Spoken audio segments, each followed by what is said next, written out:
حضرت شاہ نقشبند بخاری علیہ رحمہ نقشبندیوں کے امام ہیں. آپ کابل میں تشریف لائے تو بادشاہ کے گھر میں کام کرنے والی ایک خاتون آپ سے روحانی نسبت قائم کر لیتی ہے. جو اس کی ہم منصب تھیں انہوں نے اس سے حسد کیا اور بادشاہ کے گھر کا زیور چوری کر کے اس پر الزام دھر دیا اور گواہیاں بھی دے دی. بادشاہ کو بڑا غصہ آیا. اس نے کوئی بات سنے بغیر کہا کہ اس کو لے جاؤ اور محل کی چھت سے اوپر گرا دو. خیر اس کو چھت پہ لے گئے. جب پھینکنے لگے تو اس کے دل میں خیال آیا وہ کسی نے بتایا تھا کہ اوکھے ویلے بزرگ کام آتے ہیں، تو اس سے بڑھ کر اوکھا ویلا ہو کیا سکتا ہے.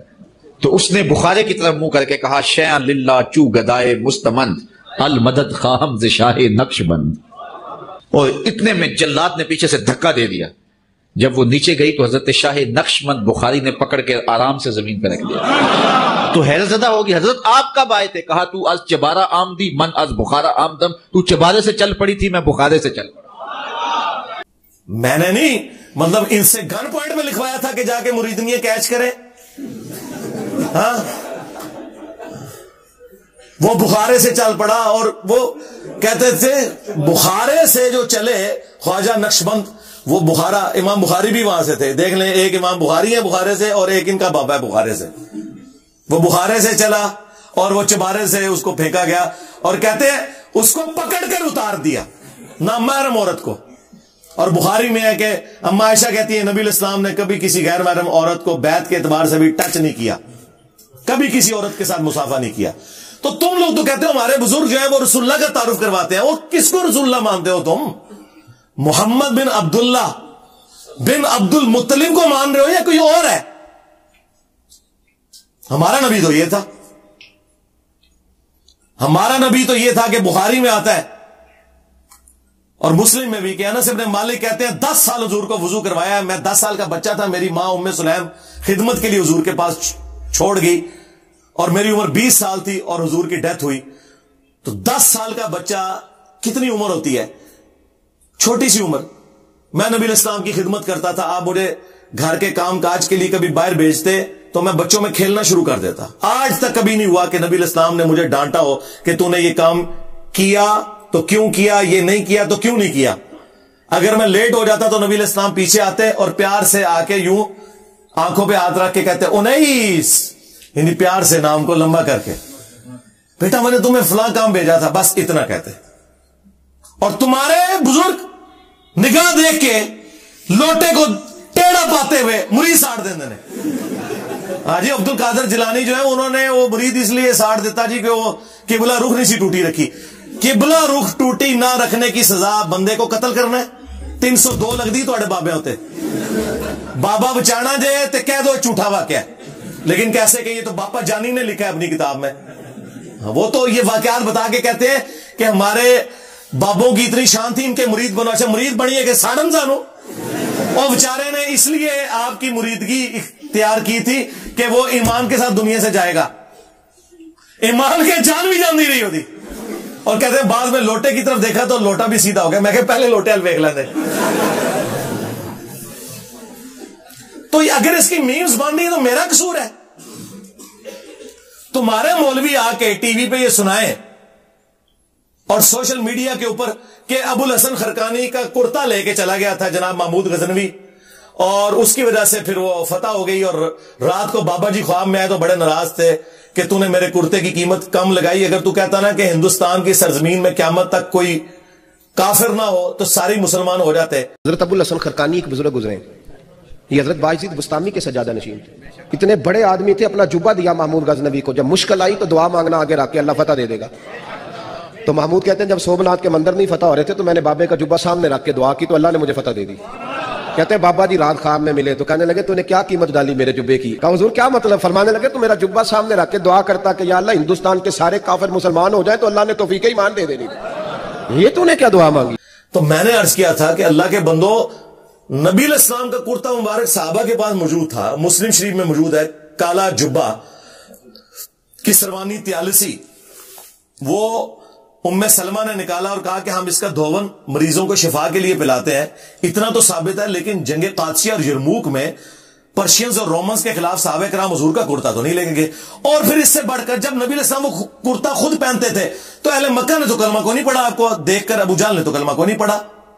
اور تمہارے بابے کے کرتے کا واسطہ دے کے پورے انڈیا کے ہندو مسلمان ہو جاتے. آج بھی انڈیا پاکستان میں آلموسٹ 70% سے زیادہ ہندو ہیں, ہم ابھی بھی 30% ہیں. تو ہم تمہاری گپے کہاں سے مان لیں؟ حدیثوں کو مانے یا تمہاری گپے مانے؟ تم لوگ یہ کشف مجوب سے واقعہ بیان کرو ان کے پیر صاحب کے بارے میں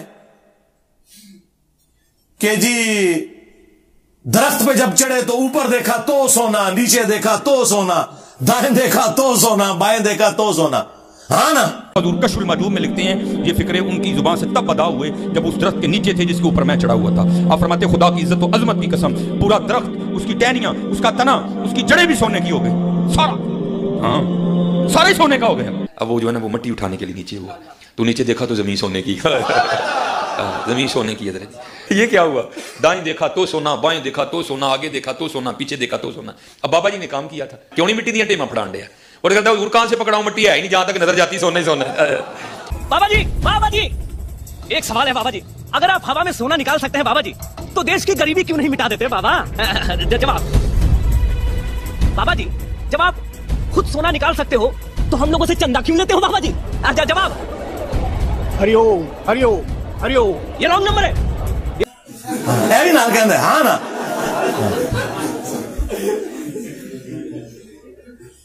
سنجے کے لیے ڈھیلا اٹھانے لگے تو سونا ہی سونا. تو سرکار پھر ہم آپ سے پوچھیں گے نا بابا جی, بابا جی اگر آپ سونا نکال سکتے ہو یوں ہوا میں تو دیش کی غریبی کیوں نہیں مٹا دیتے بابا جی؟ ہاں اللہ کے بندو, سورہ توبہ پڑھو, 92 نمبر آیت ہے. غزوہ تبوک کے موقع پر نبی علیہ السلام کو جو وہ رکت انگیز منظر اللہ نے کھینچا ہے کہ نبی یہ عربی بادیہ نشین لوگ جن کے پاس کوئی سواری نہیں ہے, ریسورسز نہیں ہے, غزوہ تبوک میں رومن امپائر کے خلاف لڑنے کے لیے اس وقت مین پاور کی بھی ضرورت ہے, 1.5 لاکھ کی فوج ہے, صحابہ صرف 30,000 ہے. یہ تمہارے پاس اس حال میں آتے ہیں کہ یا رسول اللہ ہمارے لیے کوئی سواری اور جانے کا بندوبست کر دے, ہم آپ کے ساتھ جہاد میں شامل ہوں گے. تو تم کہتے ہو میں کوئی ایسی چیز نہیں پاتا کہ میں تمہیں سواری دے سکوں یا تمہاری فائنینشیل ہیلپ کر سکوں. تو تم دیکھتے ہو کہ یہ لوگ تمہاری بارگاہ سے اس طرح پلٹتے ہیں کہ ان کی آنکھیں آنسوؤں سے تر ہوتی ہیں اس غم کے سبب کہ یہ اپنے نبی کے ساتھ شامل نہیں ہو سکیں گے. سورہ توبہ آیت نمبر 92.